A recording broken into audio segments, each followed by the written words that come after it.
Hello there, ladies and gentlemen, welcome to another episode of the Diablo 3 Build Factory. My name is Phobos and today's topic is a team-based topic.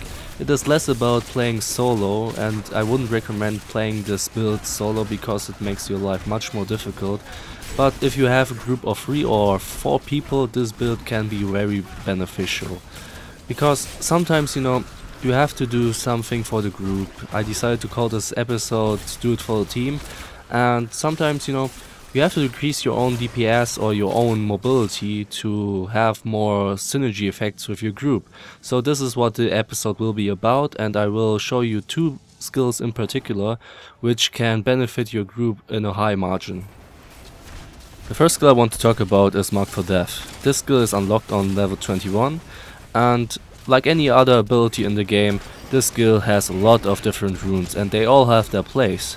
So I will show you all of the runes and I hope there's something just for you. Okay, let's take a look at the tooltip first, and the first rune that you unlock. The tooltip says marks an enemy. The marked enemy will take 12% additional damage for the next 30 seconds. And 12% additional damage is quite a lot, you shouldn't underestimate this. 12% can make a very big difference, especially on Inferno difficulty.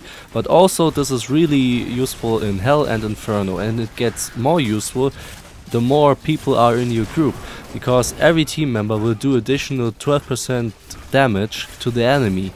So let's say you're fighting a boss. 12% additional damage to the boss, that's quite a lot. You shouldn't really underestimate this. I can't emphasize this enough. Now concerning the first rune is called Contagion and is unlocked on level 27. The tooltip says when the target is killed, the ability spreads to 2 other nearby targets. This effect can chain repeatedly. So you have to think of this like a virus. You mark an enemy with the Marked for Death, and after you've killed that enemy, it will jump to 2 other nearby targets. So you can really spread that Marked for Death on a lot of enemies on the same time. So this is a really nice addition to an early build when you are playing with a lot of other people, because the more enemies are marked for death and the less damage you have at the moment, the better you will do in that difficulty. So if you are currently at like Nightmare or Hell difficulty, consider this option. Fast forward 4 levels into the future, you are now level 31 and you unlock Valley of Death for your ability. This skill marks an area on the ground 12 yards wide and for 15 seconds. Enemies in the area take 12% additional damage. And as you can see on the footage right here, you mark an area on the ground, that's fine, and you potentially a lot of enemies at the same time can take a lot of more damage, namely the 12 additional percent. But the thing about Valley of Death is that you most probably have to move, or the enemies move really fast, so you most probably have to cast a lot of Valley of Death, and this gets really heavy on your discipline after a certain time. So consider this rune only if you are fighting a lot of enemies which are not that fast or which are clumped together on one place, so you can have the most benefit from that. The next rune that you unlock is called Grim Reaper and it is unlocked on level 39. The tooltip says an additional 12% of damage done to the target is also divided among all enemies within 20 yards. So what this basically does is you mark an enemy for death and it will do like a circle on the ground, and every enemy that is within that circle will also receive an amount of damage while you are damaging that enemy which is marked for death. So in comparison to Valley of Death, for instance, you don't have to cast it as often, but in the long run you won't do as much damage, so you will have to decide whether it is worth it to spend the discipline on Valley of Death, or if you want to save more discipline and go with a divided damage among these monsters.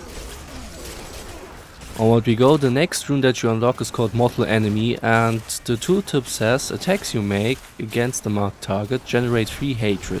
So each attack that you do against the marked target will give you 3 hatred back. So if you are playing a very hatred heavy build, like I do for instance at the moment on Inferno difficulty, I'm tinkering around with different ideas at the moment. 3 additional hatred per attack, that's really good. So if you are struggling with your hatred management, consider this rune and try it for yourself. The last rune that you unlock is in fact on level 60 and it is called Death Toll. The tooltip says heal attackers for 1% of the damage done to the marked target. So this is for instance really beneficial for melee camps. So you marked an enemy for death and all the melee attackers who will receive a lot of damage, that's obvious because they are standing in the front lines, will receive 1% of their damage done as life back to them. So this is really great, but please don't overestimate this. It's not like this is a substitute to a health pot. It really isn't, because melee attackers only do so much damage and an enemy can only give you so much life back. So sometimes they just die really quickly and you can't rely on this Death Toll rune to heal you in time. So it's a really nice addition to the runes for Marked for Death, but I wouldn't say this is the best to choose from. And if you ask me now which one of these runes is the best for Marked for Death, honestly there isn't a best rune. You have to choose for yourself. It depends on your playstyle, it depends on your skill, and it also depends on how many people are in your party. So consider all of these aspects, then choose and have a lot of fun with Marked for Death. So let's talk about the other skill I mentioned in the beginning. This skill is called Sentry and it has 2 runes which I want to present now. The skill Sentry is unlocked on level 25 and the first corresponding rune I just mentioned is called Aid Station. This rune is unlocked on level 52 and the tooltip says heals nearby allies for 1% of their maximum life per second. So what the skill basically does, it casts a shield and within this shield you receive 1% of the maximum life you have. And the Sentry will fire at the enemies just like before, nothing changes about that. And I tinkered around with this skill now for quite some time and I tried different builds with this rune. And I really have to say I don't recommend it at all, because the healing rate is just too little. Blizzard really has to buff this. It's really just too little, especially on Inferno difficulty. It might suffice on Hell difficulty, level 52, that might be around the time you enter Hell difficulty if I recall that correctly.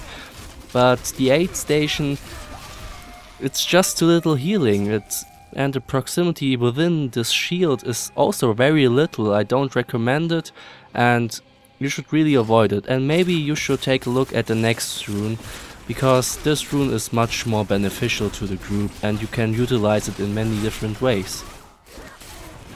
So the rune I was talking about is called Guardian Turret and it is also unlocked in level 60, so it's one of the last runes that you actually unlock.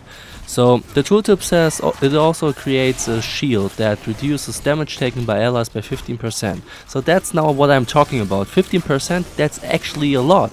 You can't underestimate how much 15% can be. It really can make a difference. So let's say you're playing with a lot of melee classes such as barbarians or monks. If you drop that Guardian Turret within the melee camp, they benefit so much from them. It's amazing. If you are struggling with a lot on Inferno and you are struggling with champion packs for instance, drop this Guardian Turret on the melee camp and you will survive much longer. You can take my word for that. Another thing about the Guardian Turret is you also have that little proximity range of that shield, just like with the Aid Station. But if you combine 2 Demon Hunters for instance, like you can see in the footage right here, you can actually create a really large area where you are protected by 15%. And that's really great, because 15%, like I already mentioned, can make a difference. So don't underestimate the skill and take it into account if you're struggling a lot with incoming damage, especially when you're playing within a group. So in conclusion, we have Marked for Death for additional damage, and we have for defensive purposes Guardian Turret, aka Sentries. So I really hope you learned something, and I hope you can utilize these skills in your builds, so that your groups will benefit from you as a class and not only as a sole damage dealer. And that's all I got for you today. I hope you enjoyed this episode. Make sure to press the like button if you did, and also make sure to leave all your comments in the comment section below. That's also really much appreciated. Leave all your ideas, experiences or opinions. And I really have to say, it's really fun to discuss all these aspects about the game with you guys. You guys are awesome. I really appreciate your support. And also make sure to subscribe if you want to stay up to date on the Diablo 3 build factory. There's a lot of more stuff coming, and until then I wish you a really nice day and goodbye.